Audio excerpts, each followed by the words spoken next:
Welcome to the Raw Spotlight podcast, where we feature inspiring leaders in the B2B space and share their unique stories. Let's get started with the show. Today's episode dives into how generative AI and modern SEO are changing the way B2B companies get discovered online, what it means to rank in tools like ChatGPT and Gemini, and how to make sure your business shows up where your customers are searching. Welcome to the Raw Spotlight, where we explore leadership, entrepreneurship, and digital marketing. I'm Emily Au, co-founder of Ready Outwork, joined by my business partner, Victor Huynh. In this series, we'll share insights on growing a business, the evolution of digital marketing, and key strategies for success. In past episodes, we've explored topics like public transit branding, local SEO tactics, and insights from our SEO Mastery Summit that we attended, each designed to give you real-world advice you can use. So get comfortable, settle in, and be ready to be inspired. Okay, before we start, I have a sponsor message. This episode is brought to you by Ready Outwork, a website-first digital marketing agency focused on long-term growth. Our proven 7-step website blueprint is the heart of everything we do, designed to build high-performing lead-generating websites. If you want a full breakdown, check out our episode on the 7-step blueprint and visit readyoutwork.com to learn more. Okay, so today, joined by my business partner again, co-founder and business partner, Victor Huynh. From our early days as a garage startup to becoming a leading website design company in Los Angeles, Victor has been instrumental in helping businesses grow through branding, digital strategy, custom websites like WordPress and Shopify. His expertise has guided our clients through the ever-changing digital landscape, delivering real results. So today, as I mentioned, we're talking about AI. So AI for businesses or organizations has been a very hot topic this year. So Victor, let's dive in and welcome back to the show. Thanks for having me again. Welcome everyone back to the show. Today's episode's a hot topic for reals because it's all we've been talking about with clients. Like when they come to ask, I would say 9 out of 10 times it's about AI. So we thought this was a very timely and appropriate episode to cover this topic. Yes, absolutely. So Victor, for let's just say B2B companies that are used to relying on Google or LinkedIn, how is search changing with tools like ChatGPT, Gemini, Perplexity? Mm-hmm. Yeah, so especially for B2B, a lot of people are confused, like, how does this impact my business, right? Mm-hmm. People are used to, traditional, they're catching up still, right, with regular SEO and LinkedIn and things like that.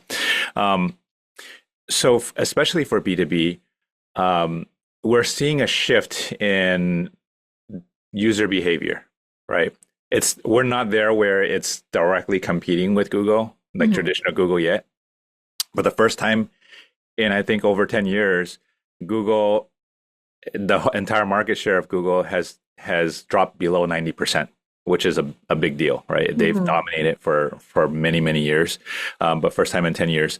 The other thing is that if we're running basic trends on our clients' dashboards, you see like a 45-degree or higher trend in terms of increase from January till now, half year into 2025. So we're definitely seeing a spike in trend. Although those numbers are not huge yet, that's the direction it's headed, right? So a lot of changes in user behavior, and users are now going directly to the AI tools and asking questions and getting feedback and getting analysis on who to utilize, who's the best. They're forming opinions. Many years ago it was all about reviews, right? People looked at reviews and they formed an opinion. Now it's similar, but now they're armed with even more information before they even contact you. So another stat that we use, conservatively speaking, once someone clicks from AI to your website, they're at least 4 times more valuable than a traditional search, just because there's usually multiple questions they're asking to get to the conclusion that I should click onto this website. Mm-hmm. So those of us that are using AI more and more regularly now, we know that you do a quick search, quote unquote search, it's a prompt basically. You're gonna get the answers you need right then and there, and typically you won't click into a website. Mm-hmm. And usually it's like 2 or 3 prompts in on the same topic that Mm-hmm. you're gonna start getting. You're gonna get more and more narrow down to what you're looking for before you actually make a click to confirm. So those users are going to be a lot more valuable. So So what you're saying, sorry, yeah, so go ahead. what you're saying is if someone were to search on Google and they Mhm. click onto your site versus if they were to use, let's just say ChatGPT and they click on your site through the answers, that click on a ChatGPT is 4 times more valuable than the regular Google search. Correct, I because see. they're already armed with a lot more information, and they've already formed a much deeper opinion about your brand for them to actually click into it. So that's the big one, right? The other piece is really how does it impact B2B? Because Mhm. you're actually losing traffic if you think about it, right? Compared to Google, people will click directly there. Um, so right now we're in, I like to say the golden era, the beginning of the golden era Yeah. of AI search, right? It's almost equivalent to the beginning of Google and Mhm. SEO, right? Mhm. You see a lot of people that invested really early in SEO that have really bad websites still, but they're still like monsters in the industry because they started early. Mhm. They've gotten a head start. So right now is a good opportunity as the market's shifting Mhm. from traditional search to AI search. Mhm. Who's going to be the first to establish themselves as the market leader in the AI search world? Mhm. Those people are gonna benefit for years to come Mhm. as this technology evolves. It's kind of a shifting in the traditional structure, if you will. Mhm. Right. And as a B2B, sorry, to answer the question about B2B, is how does it impact me as a B2B business? Is a lot of B2B are the leaders, at least the ones we work with, are the leaders in the industry. They're not just regular resellers. They require brand recognition. They want to formulate and become the market leader and let people understand the quality of what they're providing, whether it's a product or service.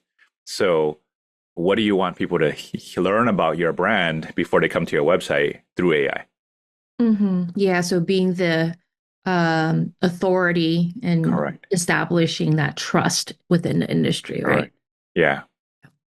So a lot of our listeners and our clients at Radio at Work, they might be organizations or businesses that are within like a very niche market.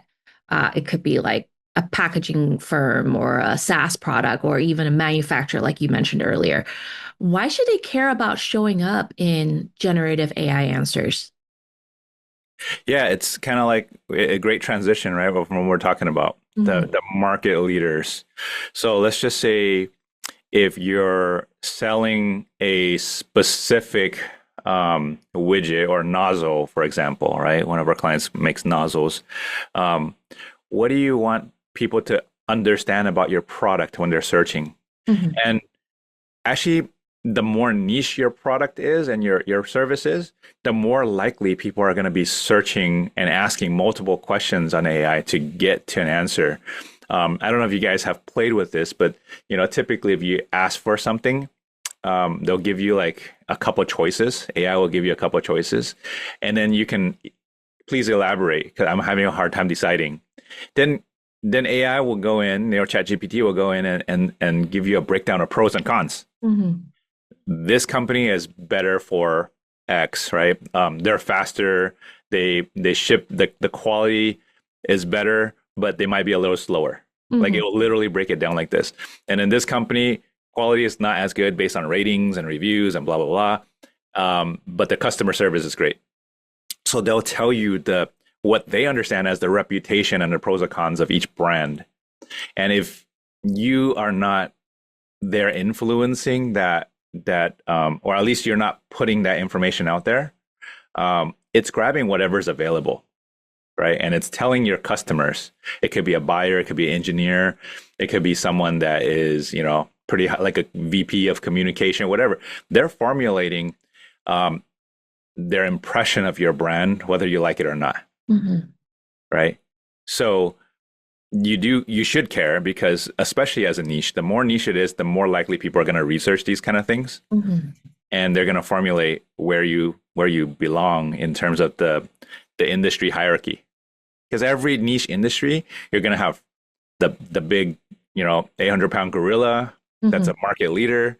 You're going to have, this brand for this product is known for this, right? And where do you want to be, right? Based on that. So if anyone has bought into anything in a niche, or even if you have hobbies on a personal level, within whatever your hobby is, there are market leaders and there are people with bad reputation. But now it's going to get amplified on AI. Right. Yeah. So let's just look into the researcher's journey. So when a business decision maker asks platform like ChatGPT something like, what are the top logistic companies for mid-sized businesses in Los Angeles? How does ChatGPT decide which companies to include in its answer? Now that is the biggest challenge that, both us as a marketing company and people that are trying to get ranked, that's the $1 million question, right?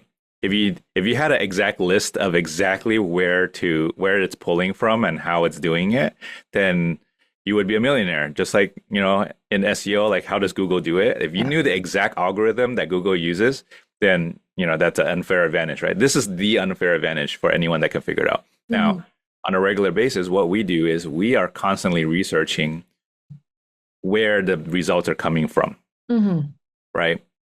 So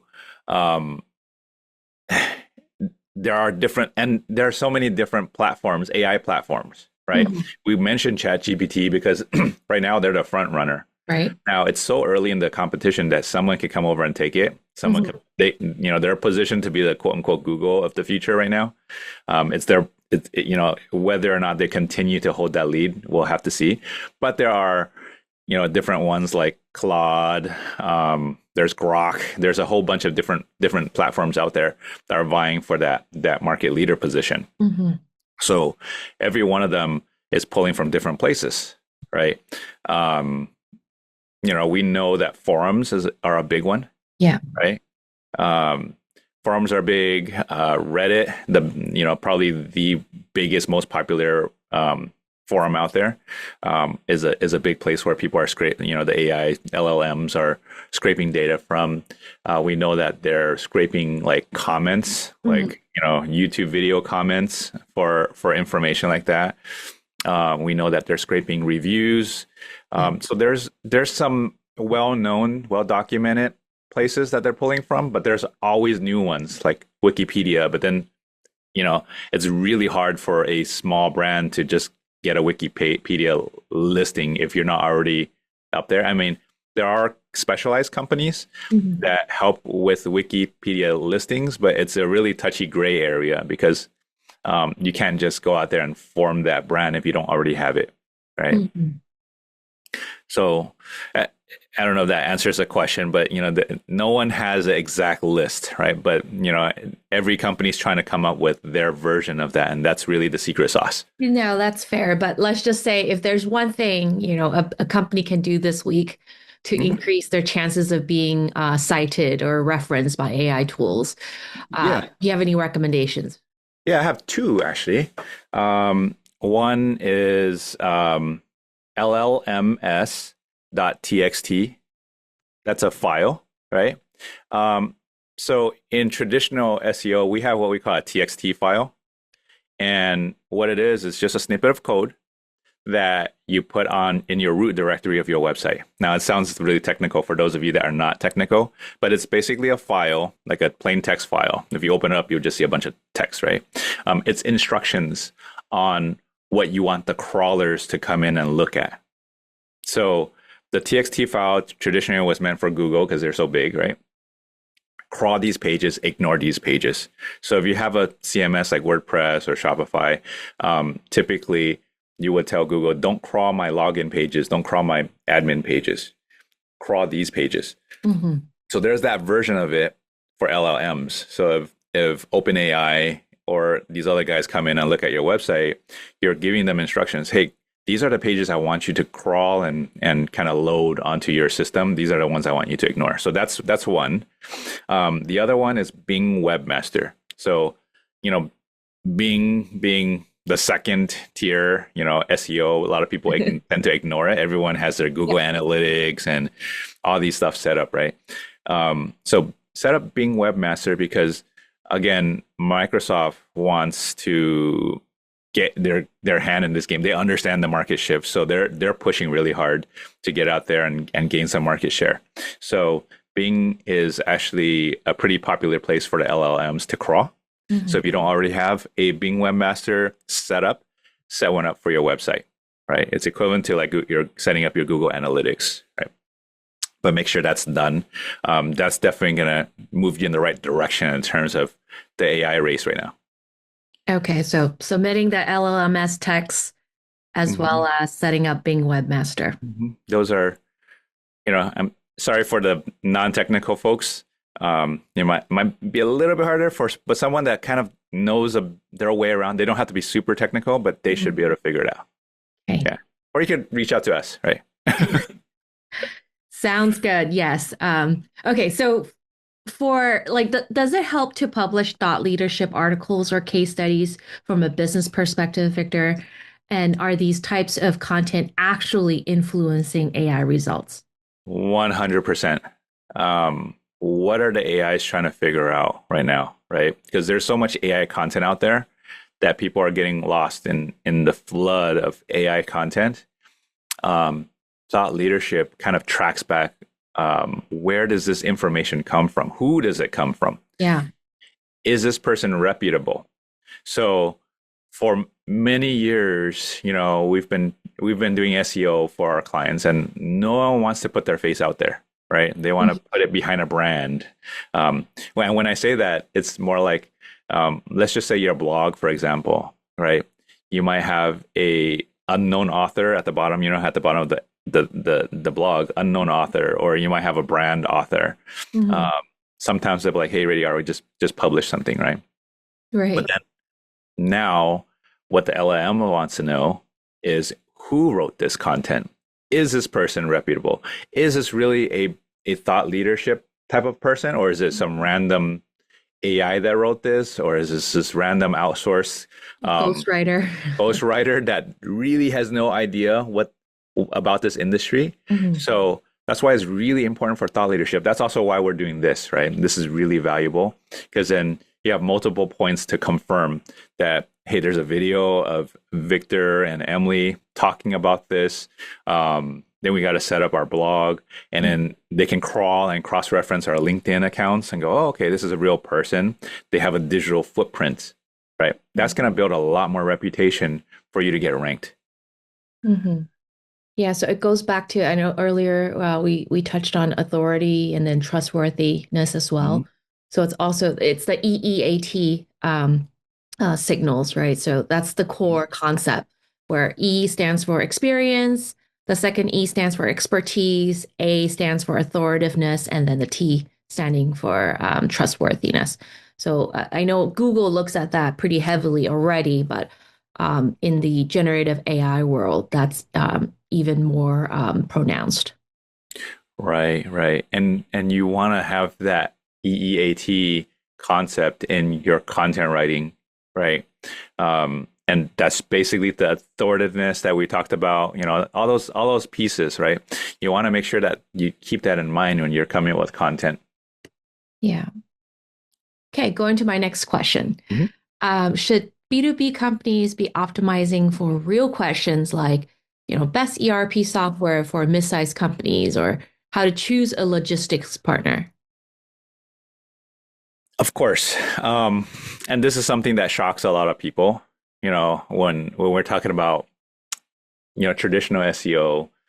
Everyone's been pushing long tail keywords. If you've talked to an SEO agency at some point, you've probably heard of the term long tail keyword, right?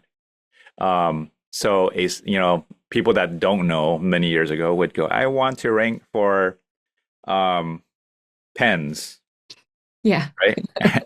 And that is going to be really, really hard to rank for pens, just one keyword, one main keywords.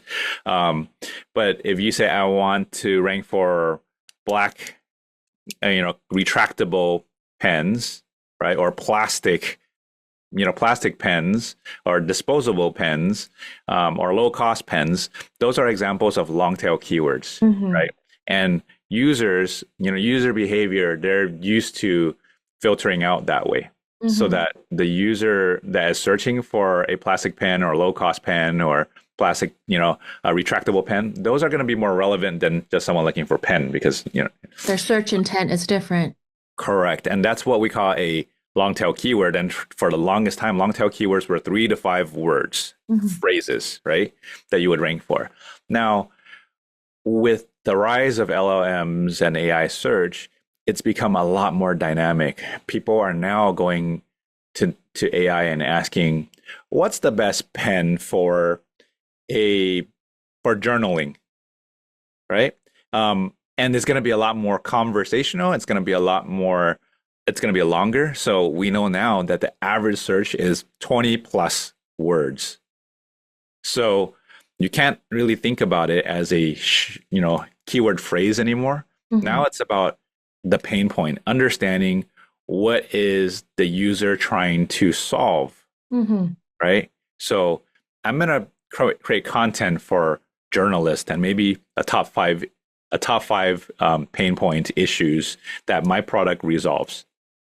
And I'm going to put it in a very conversational way so that now the LLMs, when they're crawling my content, they're going to be like, okay, based on the logic of what this product does, this is a good fit for this person's use case. Now, you're not going to get a ton of volume, but it's going to start driving really relevant traffic. So it's a shift away from high volume traffic and more high intent, right? The SEO world has been moving this direction for many years already. It's just really, really accelerated now. Yeah. Right. So think about more of 20 words. There's no way you can build up enough 20-word long tail keyword to drive enough traffic for anything. So shift the way you think about keywords now, but more like key topics or key pain points. Yeah. So let's talk about common mistakes. So what's a common mistake organizations make that keeps them invisible to AI platforms? So I've recently had a conversation with a lead, a potential client, and they're pretty big in the community. And as I was talking, he was telling me, well, for the longest time, we just saw our website as a brochure, right? And for those of you in the industry or out, you would probably have heard of that too. In fact, some of our listeners probably think websites are like that. It's an online business card or it's an online brochure. I talk to people and they want to learn more. They'll look and they'll think of it like a trifold, right? It has basic information. So when you start thinking about that, you're thinking of it in terms of print and static, right? And based on our conversation today so far, it's not static. It's very dynamic. So are you really answering the pain points? And as a brochure, there was a while when one-page websites were really, really popular, and they're still kind of lurking out there now. You have this one page that kind of anchor links down to super long page. Not only is it bad for traditional SEO, but it's going to be even worse for AI, right? When you don't have schema markup, and this is, again, to our listeners, schema, it might sound a little bit scary and technical, but schema markup is instructions that further break down what you're talking about. So you might have basic information on the front end. On the back end, you have code embedded into the website that tells the searcher, the crawler bots, like, what really is this? Is it further broken down into subcategories? What are the user intents? What are the results? All these kind of information, right? That might be a little bit too much for your end users that are just reading your website on the front end. But the crawlers love it because then now they know how to organize things. So something that was good for Google search SEO is also really good for AI because they can benefit from, really good schema markup. But obviously you want to take it a little bit further with your schema when it comes to AI, because it is dynamic, right? It's not as static as it used to be. The other piece would be like branding, right? If you have like random things happening on different parts of your website and it's not consistent, like, again, the AI is forming a opinion about your brand. And it's going to tell the user, again, what it feels about, and then the user is going to believe it because, oh, it's AI, right? People automatically assume AI is smart. So it already automatically builds trust. Not always the case. It's always bad information in, bad information out. So the quality is going to depend on what you feed it. So if your website has bad quality content, bad quality branding, bad quality code, right? It's also going to spit out bad quality results. We call it trash in, trash out kind of a situation, right? So again, look at your website. Are you prepared? Because yes, you might not, the volume of people coming to your website might drop significantly, but the crawlers are representing these people and they're forming opinions on their platform about it. So that's a shift in mindset, right? Yeah. So let's just say we're searching on AI and the AI got something wrong, right? Like listing old pricing or outdated capabilities. Can a business fix that? How do we feed AI accurate information from there? So there's two ways to think about it. If you have a technical team, they can try their best to kind of track down where this bad information is coming from. If you don't have a technical team, then just make sure, like, everywhere you published, right? Obviously, starting with your website, making sure that all that content is correct. The other places are going to be forums. That's a little bit out of your control. Directories are going to be another really popular place that might be under your control. If you have ownerships of these accounts, or you don't already have it, then you're going to have to gain ownership of them, right? A good example people might be able to connect better is like Yelp, right? I know it doesn't really apply to B2B as much, but if there's a lot of bad information on Yelp, maybe someone in your company has set one up a long time ago and it's just kind of sitting out there being crawled, then that's where I would look, right? Where is all this bad information coming from? And you have to kind of spend the time to go figure it out. Right. Or your team will have to. Yeah, making sure they're consistent too. Like you mentioned Yelp, let's just say, right? If your business hours are one set, does it match with your Google My Business? And does it also match with your website? Right. These are fundamentals for SEO, right? So when you're doing good SEO, traditional SEO, making sure everything is cohesive and, consistent across all platforms is probably one of the first things we do. Like, is your phone number correct across all platforms? Is it formatted exactly the same way, with dashes or with parentheses? The other one is your address, right? Is it avenue, like AVE dot, or is it spelled out avenue, right? Or street? All these things should be consistent across the board. Right. And again, I would say at least half, if not more, of good SEO practices will carry over to AI search, LLM searches. But then the other piece is requiring a shift of mindset, and the other pieces that we touched about today. Yeah. Okay. I have one last question for you, Victor. Looking ahead, how can brands prepare their website and content today to stay relevant in AI-driven search tomorrow? So I think the biggest one we touched on a lot is a shift in mindset, right? How do you do that?